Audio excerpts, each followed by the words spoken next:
The stars had never seemed so empty.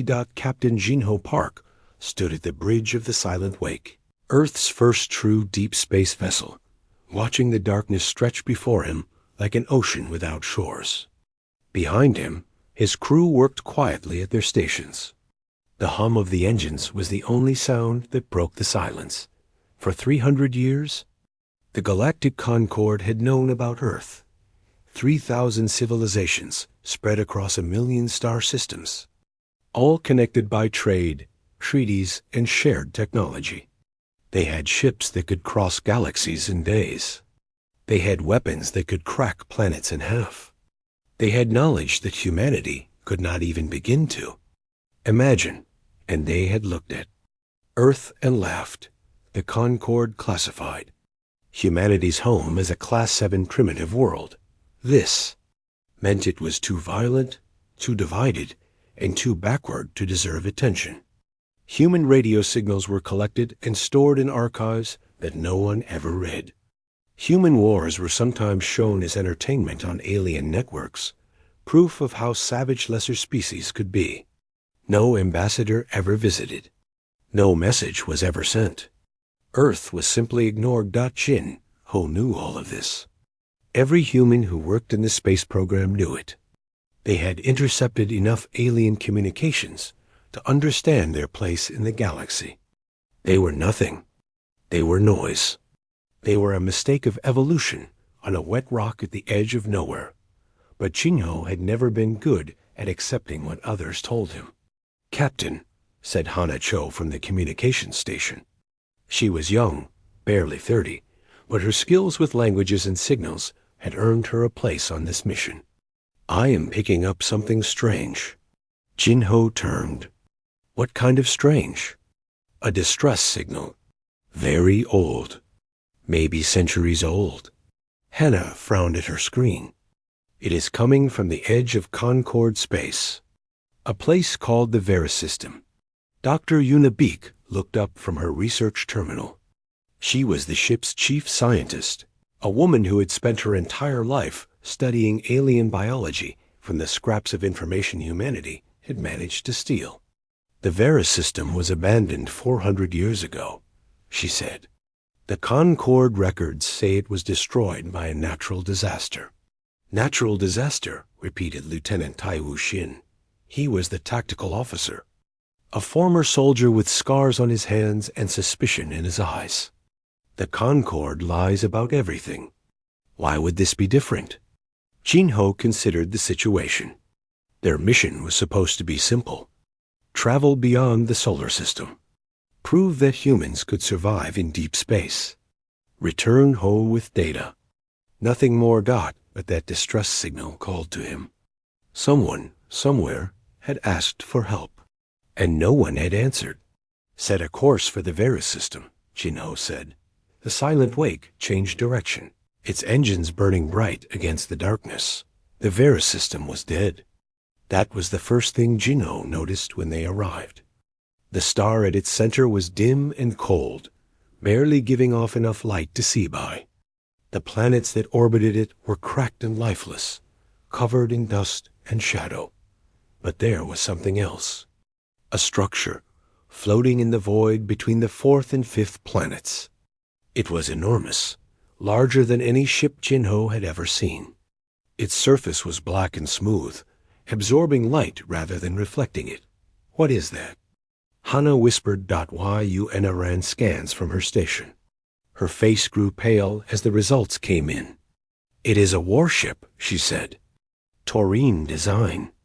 But the Taurine have not built ships like this for 10,000 years. The Taurine were one of the oldest species in the Concord. They had fought in wars that happened before humanity's ancestors had learned to walk upright. Most of their old technology had been destroyed or hidden, considered too dangerous to exist. There is more," Yuna continued. "Inside the ship, there is another structure, something the computer cannot identify. The energy readings are ... impossible." Taiwu checked his weapons console. "Could be a trap." "Could be," Jinho agreed. "But we did not come all this way to run from shadows." They docked with the ancient warship and entered through a breach in its hull. The interior was dark and cold, the air thin but breathable. Sergeant Doyan Kwan led the way with a flashlight in one hand and a rifle in the other. Behind him came Jinho, Yuna, and 2 other crew members. The corridors were filled with dust and silence. Whatever had happened here, it had happened a very long time ago. They found bodies, or what was left of them. Taurine soldiers, their armor cracked, their weapons still in their hands. They had died fighting something, but there was no sign of their enemy. Then they reached the center of the ship. The chamber was vast, stretching up into darkness. And at its heart, suspended in a web of cables and machinery, was something that made Jinho's blood run cold. It was a sphere, perhaps 100 meters across. Its surface moved like liquid metal, shifting and flowing in patterns that hurt the eyes. And it was alive. Jinho could feel it, like a pressure against his mind, like a voice whispering words he could not understand. "What is it?" Doyan asked, his voice tight. Yuna stepped forward, her scanner raised. "The records call it the Silence," she said slowly. "It was a weapon built during the Great War, 10,000 years ago. It was designed to destroy entire planets. The Concord bandit hid it, tried to make everyone forget it existed. Then why is it here?" Jinho asked. "Because someone woke it up." As if in response to her words, the sphere pulsed. Light rippled across its surface, and the chamber began to shake. Alarms screamed through the ancient ship. "It is moving," Hana reported through their communicators. "The weapon is moving. It has a course programmed. Destination is the Concord capital system." Jinho felt the weight of those words settle on his shoulders. The Concord had ignored humanity for 300 years. They had called humans primitive, savage, worthless. They had watched Earth struggle and suffer and never offered a single hand-in-help dot, and now something was coming to destroy them. Something they had created and then forgotten. Something they had no way to stop. Jinho looked at his crew. They were scared. He could see it in their eyes. But they were also waiting for him to decide what to do next. He thought about Earth. He thought about all the people who had worked so hard to build the ship, to send them into the stars. He thought about what they would want him to do. Then he thought about what was right. "We need to warn them," he said. "We need to warn the Concord." "They will not listen," Taiwu said. "They never listen to us. Then we make them listen." Jinho turned and walked back toward the ship. Behind him, the Silence continued to pulse, its ancient engines coming to life, its course set for the heart of galactic civilization. The galaxy had ignored humanity. But humanity was not going to ignore this. Hanacho had sent the message 47 times. She had used every frequency the Concord was known to monitor. She had translated the warning into 12 different alien languages. She had attached sensor data, video recordings, and detailed analysis of the Silence and its trajectory. No one answered. On the bridge of the Silent Wake, the crew waited in frustrated silence. 3 days had passed since they discovered the weapon. 3 days of trying to reach someone, anyone, who would listen. 3 days of nothing. "Maybe the signals are not reaching them," Doyan suggested. He stood near the back of the bridge, his arms crossed, his face hard. "They are reaching them," Hana said quietly. "I can see the confirmation codes. The messages are being received. They are just not being answered."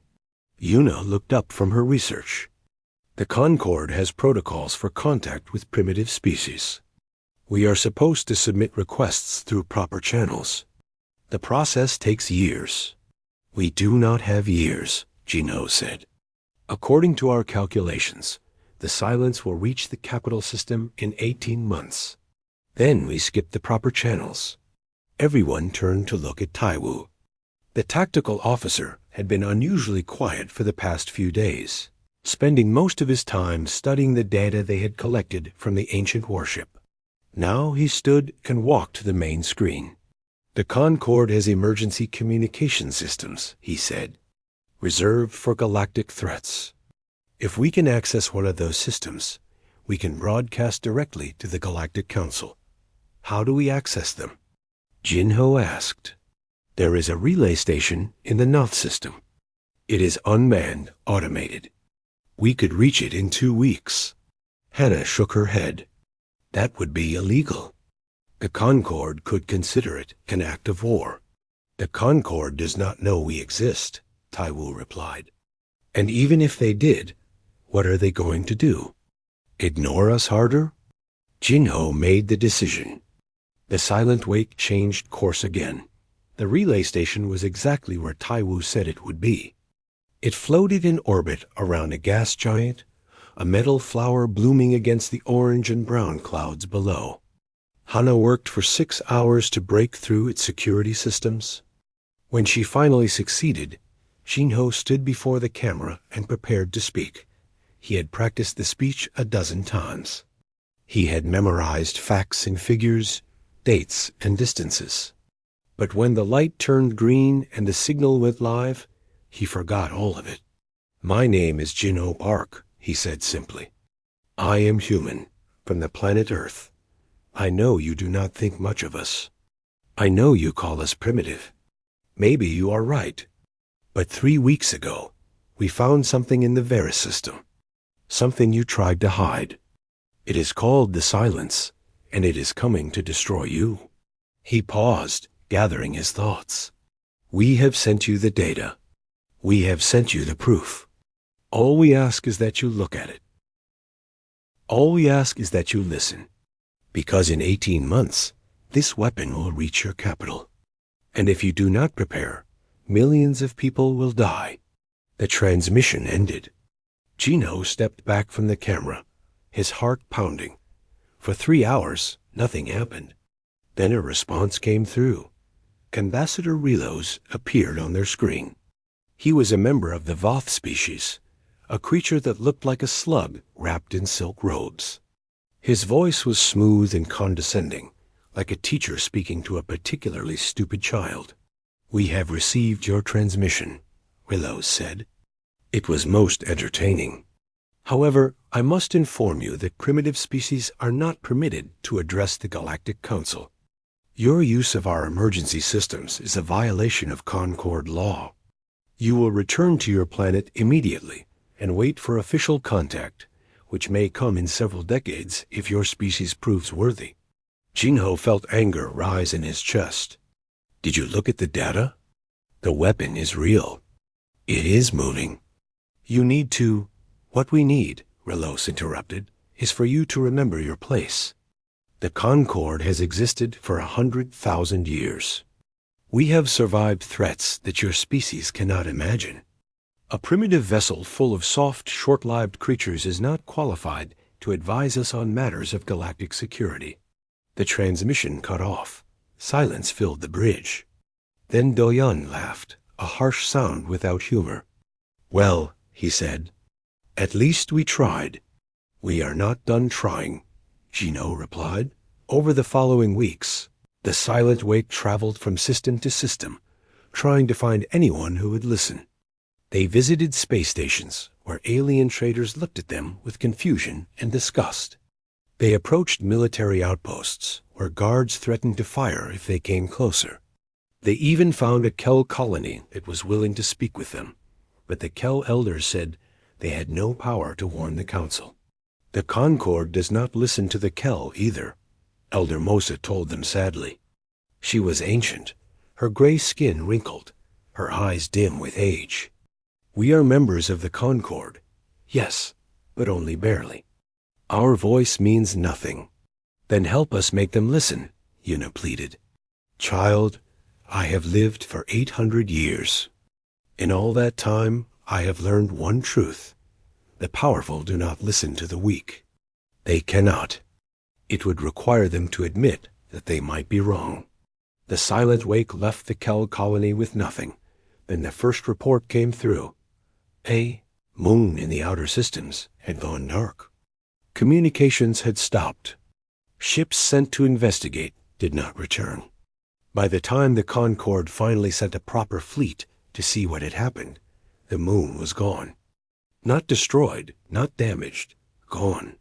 Where it had once orbited, there was only dust and silence.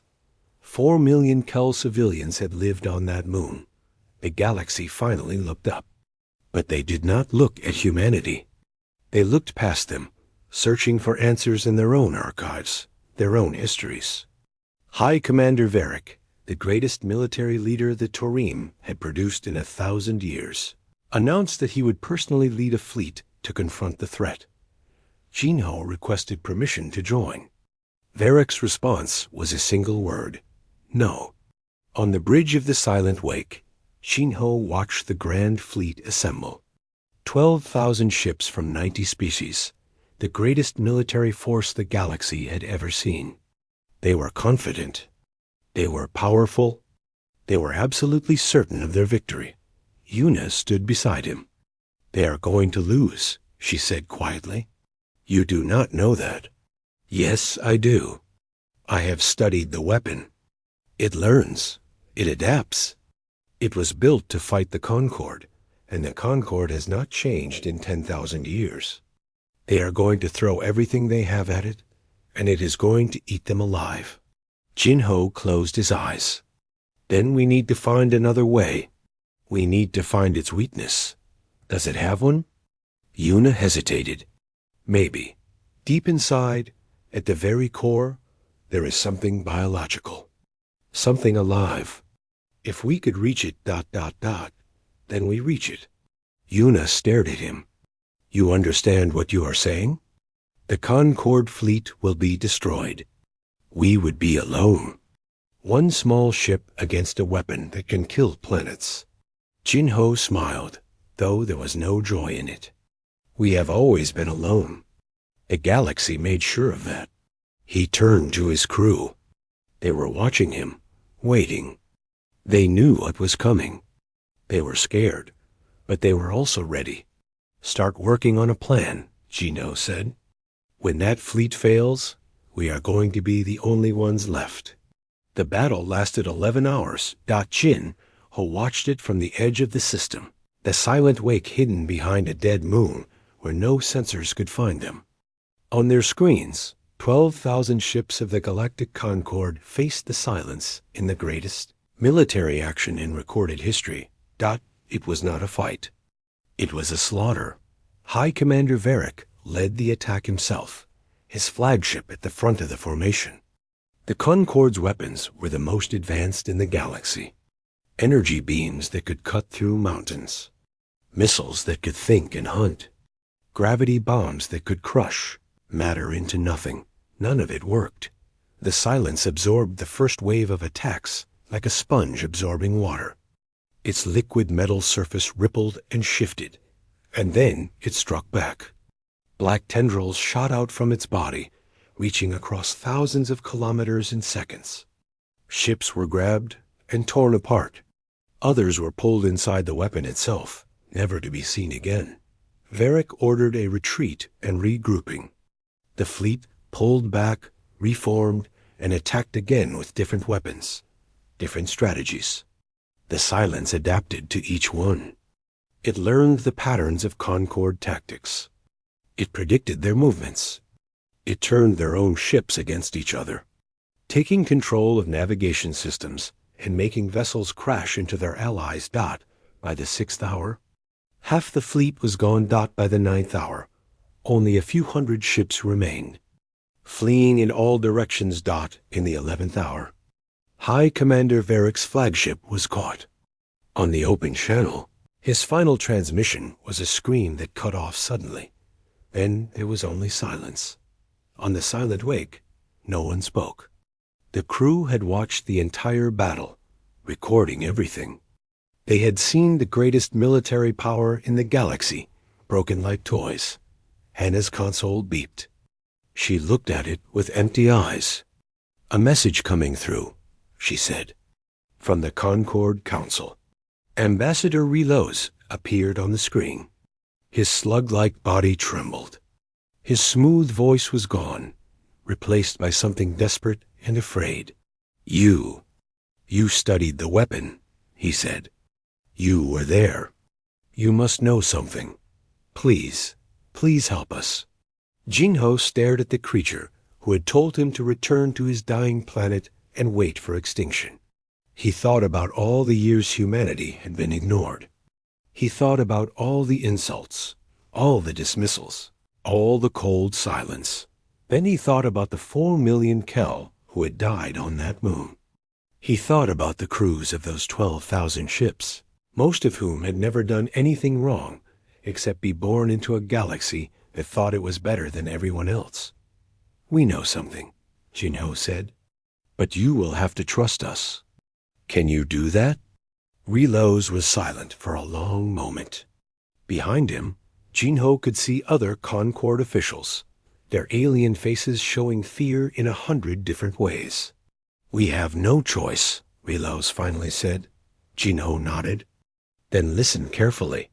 In the days that followed, Yuna explained everything they had learned. The silence was not truly a machine. At its core, buried beneath layers of adaptive metal and ancient programming, was a living being. A pilot, a Taurine soldier from the war 10,000 years ago, kept alive by the weapon itself, fused with its systems, controlling its every action. The pilot is the key, Yuna said in her briefing to the remaining Concord commanders. The weapon protects itself because the pilot tells it to. If we can reach the pilot, if we can convince them to stop, the silence will shut down. A Tarim officer spoke up. And if the pilot refuses? Then we kill them. Without the pilot, the weapon will have no direction. It will stop. How do you reach the core? Our most powerful weapons could not even scratch the surface. This was the part that made the Concord officials uncomfortable. Taiwu stepped forward to explain. Your weapons are too big, he said. The silence is designed to fight fleets. It does not know how to fight small. A single ship, flying through its blind spots, could dock with the outer shell.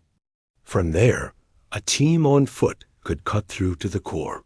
On foot? The Tarim officer looked disgusted. You want to send soldiers inside that thing? They would be killed in seconds. Maybe, Taiwu agreed, but they might also succeed.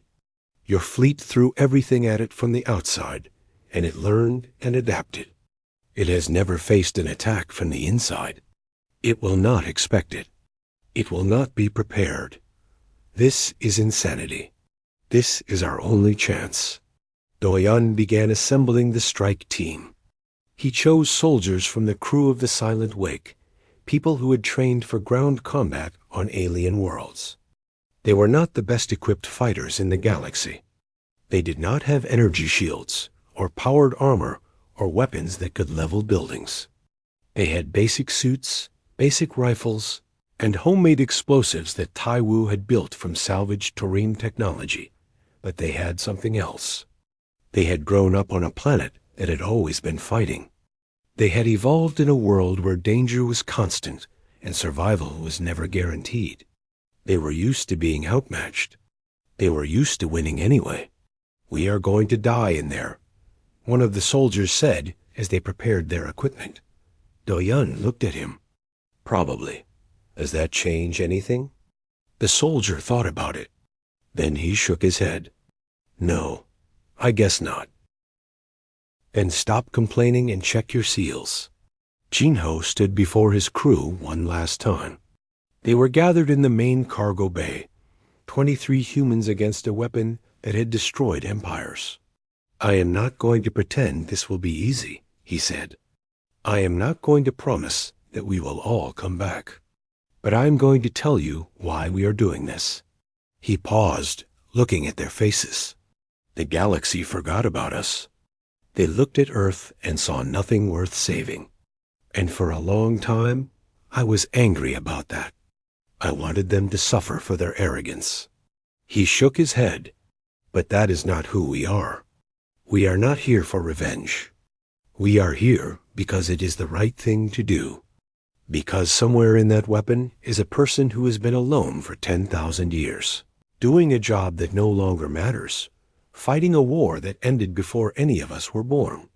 And because if we do not try to stop this, millions more will die. He raised his hand in a salute.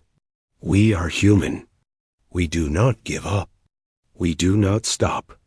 And today, we show the galaxy what that means. The crew saluted back.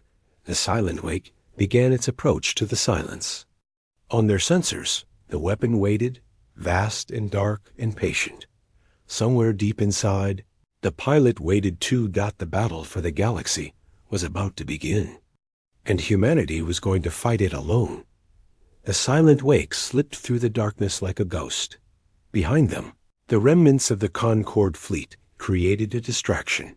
50 ships, all that remained of the greatest military force in the galaxy, firing everything they had at the silence. They knew they could not win. They knew they would die. But they flew anyway, because a small human ship needed time. Jinho guided the vessel through the chaos. On the screens, he watched black tendrils reach out and grab Concorde ships, crushing them like insects. He watched energy beams splash harmlessly against the weapon's surface. He watched brave crews sacrifice themselves so that 23 humans might have a chance.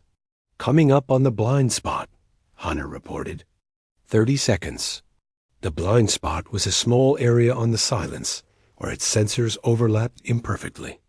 Yuna had found it after weeks of studying the weapon's patterns. It was tiny, barely large enough for a ship to fit through, and it would only stay open for about 2 minutes before the weapon's defenses noticed and adjusted. 2 minutes to dock. 2 minutes to breach the hull. 2 minutes for everything. 20 seconds. Jinho pushed the engines harder. The ship shook around him. 10 seconds. He could see the silence now, filling the view screen, its surface moving like a living thing. 5, 4, 3. Now, the silent wake shot through the gap and attached to the weapon's outer shell. Magnetic clamps locked onto the black metal. For a horrible moment, nothing happened. Then Doyen's voice came through the communication system. Breach team is through. We are inside. The interior of the silence was nothing like the ancient warship they had explored before. The corridors were not built for people.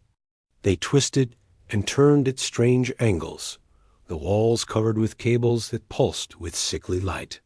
The air was thin and cold, carrying a smell like burning metal. Doyen led the way, his rifle raised, his flashlight cutting through the darkness. Behind him came 12 soldiers, then Yuna and Tai Wu, then Jinho himself. He had refused to stay on the ship. If his crew was going to die, he would die with them. They had gone perhaps 50 meters when the defenses activated. The first warning was a sound, a high-pitched whine that seemed to come from everywhere at once. Then the walls began to move. Metal plates shifted and slid, trying to crush the intruders. Cables reached out like tentacles, grabbing at arms and legs. 3 soldiers died in the first corridor. They were pulled into the walls before anyone could help them. Doyen did not stop. He could not afford to stop. He fired at the cables, burned through the moving plates, and kept pushing forward. Keep moving, he shouted. Do not let it trap you. The second corridor was worse. The floor beneath them became liquid, trying to swallow them whole.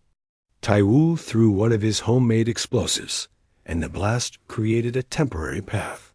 They ran across, boots sinking into the half-solid surface. 5 more soldiers fell. Some were dragged down into the floor. Others were caught by sudden walls that closed like teeth. This is insane, someone gasped. We cannot make it. We have to, Yuna replied.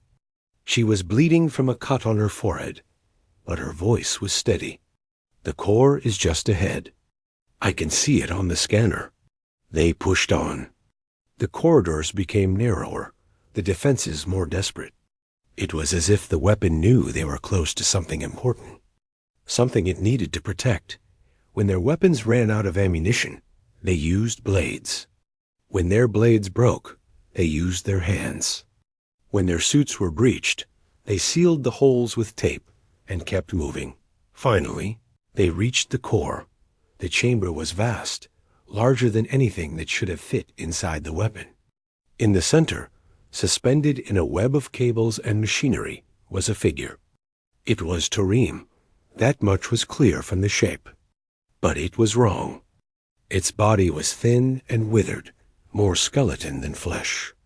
Its skin had fused with the metal around it, cables running into its arms and legs and spine like roots of a terrible tree. Its eyes were open. They had been open for 10,000 years. Ashen, Una whispered. She had found the name in the ancient records. The pilot who had been chosen to guard the weapon. The soldier who had been forgotten. The figure moved. Its head turned slowly toward them, joints cracking, cables pulling tight. When it spoke, its voice was like static, like something that had forgotten how to be alive. "You came," Ashen said. "After all this time. Someone finally came." Jinho stepped forward. Around them, the walls had stopped moving. The defenses had gone quiet. It was as if the weapon was waiting.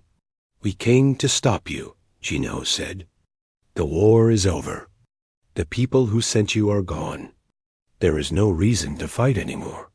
Ashen's eyes flickered. The mission is not complete. I must destroy the enemy. I must protect my people." "Your people are dead," Una said gently. "They died thousands of years ago. The Taurine today have never even heard of you. The war you are fighting ended before their great-great-grandparents were born. Lies. You are trying to trick me." "It is not a lie." Una moved closer, ignoring the cables that twitched near her feet. "Look at us. We are human. Our species did not even exist when you were put in here. The galaxy has changed. Everything has changed." Ashen stared at her. Something moved behind his ancient eyes. Confusion, pain, a crack in the wall of programming. That had kept him going for so long. "I was a soldier," he said slowly. "I had a family. A daughter. She was 6 years old when they put me in here. They said it would only be for a few years. They said they would wake me when the war was won." Tears leaked from eyes that should not have been able to cry. "No one came. No one ever came. I waited and waited, and no one remembered." Jinho understood then. Ashen was not a monster. He was a victim. A person who had been used and thrown away by people who did not care what happened to him, as long as he served his purpose. Just like humanity. "I know how that feels," Jinho said. "The galaxy forgot about us too. They looked at our world and decided we did not matter. They ignored us for 300 years. He reached out his hand. But we did not let that break us. We did not let the silence destroy who we are. And you do not have to either." Ashen looked at the hand, looked at the human who offered it, looked at the crew who had fought through the heart of the weapon just to reach him. "You came for me," he whispered. "Not to destroy me. You came to save me." "We came to give you a choice," Una said. "You can keep fighting a war that does not exist. Or you can end it. You can finally rest." The chamber was silent. The weapon waited. The galaxy waited. Oz-Hen closed his eyes, and the silence went dark. The screens across 1,000 worlds went dark, then lit up again with the same message. "The silence has stopped." For a long moment, no one in the galaxy knew what to do. The weapon that had destroyed their greatest fleet, killed millions, and seemed unstoppable, had simply shut down. It floated in space, quiet and still, no longer a threat. Inside the weapon, Jinho helped Una disconnect Ashen from the machinery that had kept him alive. The process was delicate, and they were not sure if the ancient terrain would survive. But when the last cable fell away, Ashin took a breath on his own for the first time in 10,000 years. "It is done," he whispered. His voice was weak, but it was real now, not the static-filled sound of the machine. "The weapon will not activate again. I have made sure of it. What about you?" Yuna asked. Ashin smiled, a strange expression on a face that had forgotten how to make it. "I am very tired. I think I would like to sleep now. Really sleep." He closed his eyes. His breathing slowed, and then he was gone. Yuna stood over the body for a long time. She had never met this person when he was truly alive. She had only known him as a pilot fused with a weapon, a threat to be stopped. But in the end, he had been just a soldier. A person who had followed orders and paid a price no one should have to pay. He deserved better, she said quietly. "They all did," Jinho replied. "Everyone who died in this. They all deserved better than what the galaxy gave them." They carried Ashin's body back to the Silent Wake. Of the 23 humans who had entered the weapon, only 9 walked out. The others were buried somewhere in those twisted corridors, lost in a machine that had finally gone to sleep. Do-Yun was among the survivors. Though his left arm hung useless at his side, the bone broken in 3 places. Taiwu had taken a cable through the leg, but could still walk with help. Hana had stayed on the ship, guiding them through the weapon's interior, and she met them at the airlock with tears in her eyes. "You did it," she said. "You actually did it." Jinho looked at her, then at the survivors, then at the body they carried. "We all did it. All of us." The Galactic Council called for a meeting 3 days later. Every species that belonged to the Concord sent representatives. The session was broadcast to every world, every station, every ship in civilized space. Everyone wanted to see the creatures who had done the impossible. Jinho stood before them alone. His uniform was torn and dirty, still stained with blood from the battle inside the weapon. He had not changed it on purpose. He wanted them to see what the victory had cost. Ambassador Rellos spoke first. The slug-like diplomat had regained some of his composure, though he no longer carried himself with the arrogance he had shown before. "On behalf of the Galactic Concord, I wish to express our deepest gratitude," Rellos said. "Your actions have saved countless lives. As a token of our appreciation, the Council has agreed to offer Earth full membership in the Concord. You will have access to our technology, our trade networks, our protection. You will have a seat at this table." He spread his manipulators in what was meant to be a welcoming gesture. "Welcome to galactic civilization, humans." The chamber waited for Jinho's response. He was supposed to accept. He was supposed to bow and thank them for their generosity. He was supposed to be grateful that the great powers had finally noticed his little world. Jinho shook his head. "No," he said. The chamber erupted in confused murmurs. Rellos looked as if he had been slapped.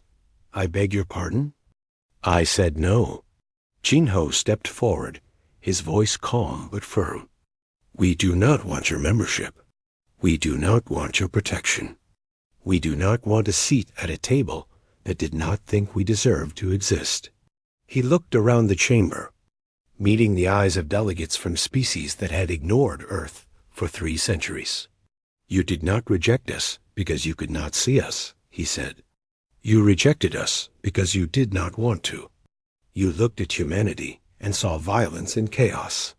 You saw short-lived creatures fighting over resources, killing each other over ideas. And you decided we were not worth your time."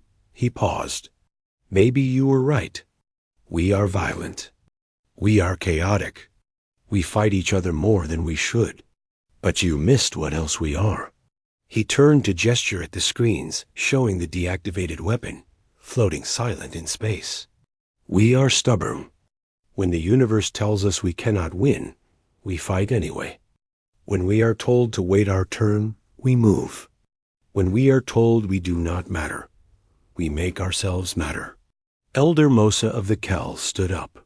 She was ancient and grieving, her people having lost millions on that destroyed moon. But her voice was steady. Then what do you want from us humans? Jinho faced her directly. I want you to remember. Next time something threatens the galaxy, do not look past us. Look at us, because we will be there whether you like it or not. Not because we want your approval, not because we want your thanks, but because it is the right thing to do. He turned to leave, then stopped. And I want you to remember Ashin, the soldier you forgot, the person who spent 10,000 years waiting for someone to come. He deserved better than what you gave him. So did all the people who died because you were too proud to listen to warnings from a primitive species. The chamber was silent. Maybe next time, Jinho said, you will listen. He walked out without looking back. The silent wake departed Concord space that evening. As they traveled toward Earth, Yuna came to stand beside Jinho at the bridge view screen. They will not forget this, she said. What we did. What you said. The galaxy will remember humans now. Good. Is that enough? We lost so many people. We almost died. And in the end, we refused everything they offered. Jinho watched the star stream past. Somewhere out there, Earth was waiting. His home, his people. A world that had been ignored by the universe, but had never stopped trying to reach beyond itself.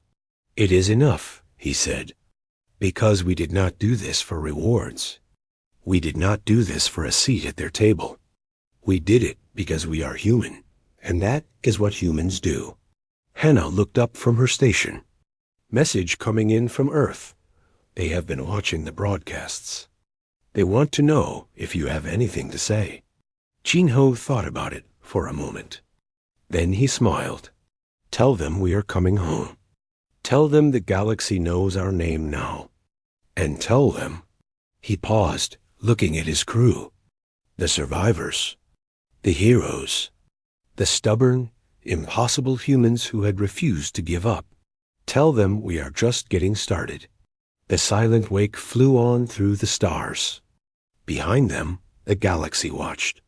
And for the first time in 300 years, humanity was not ignored. They would never be ignored again.